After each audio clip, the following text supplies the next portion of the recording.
आखिरकार द्रौपदी के 5 पति कैसे हुए?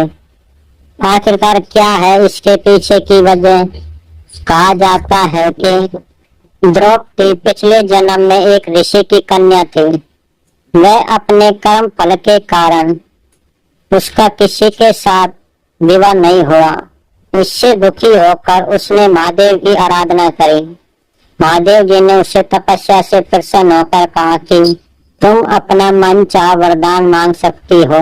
तभी द्रौपदी कहती है कि मुझे ऐसा पति चाहिए जो धर्मात्मा, बलवान और वीर हो और जो सुंदर और ज्ञानवान हो।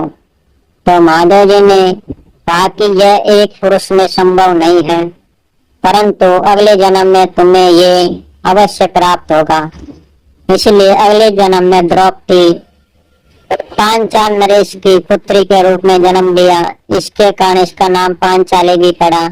कहा जाता है कि इसका स्वयंवर अर्जुन के साथ हुआ, परंतु जब अर्जुन द्रौपदी को लेकर माता कुंती के पास गया, उस समय माता कुंती आराधना में लीन थी।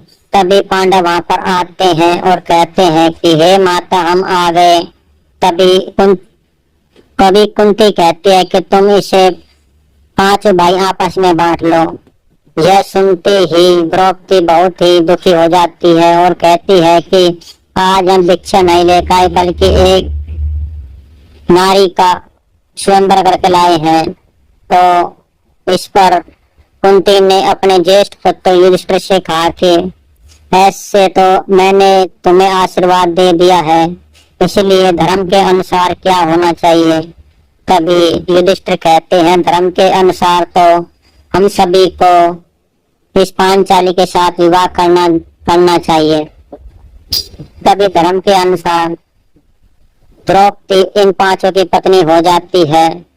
द्रौपदी को एक वरदान भी था कि वह एक के साथ एक रात रहेगी, परंतु अगले दिन वह स्नान करेगी तो वह दोबारा कुमारी अवस्था को प्राप्त हो जाएगी। इस प्रकार उसका 5 के साथ विवाह हुआ और उसकी गृहस्थी चलने लगी। कहा जाता है कि महादेव के वरदान के कारण ही इनको ये 5 पांडव, इसमें धर्मराज युधिष्ठिर धर्म के प्रतीक थे और भीम बलशाली थे और अर्जुन पराक्रमी और नकुल ज्ञानी थे और सहदेव अति सुंदर थे। ये द्रौपदी के पिछले वरदान के कारण ही संभव हुआ है, जिसके कारण उन्हें ये 5 पति प्राप्त हुए थे। कहा जाता है कि द्रौपदी का नाम 5 कन्याओं के रूप में भी लिया जाता है और एक पतिव्रता स्त्री के रूप में भी द्रौपदी का नाम स्मरण किया जाता है। कहा जाता है कि जो कोई भी इन 5 कन्याओं को सुबह सुबह नाम लेता है, जो स्त्री नाम लेती है, उसकी पत्नी की, उसके पति की आयु कभी कम नहीं होती है और वह कभी अकाल मृत्यु नहीं मर पाता है। इसलिए तारा, मंदोदरी, द्रौपदी, सीता और द्रौपदी, इनका नाम 5 कन्याओं में लिया जाता है, जिसके कारण इनका वर्णन वेदों में भी वर्णित है। इसी कारण द्रौपदी का विवाह 5 पांडवों के साथ हुआ था।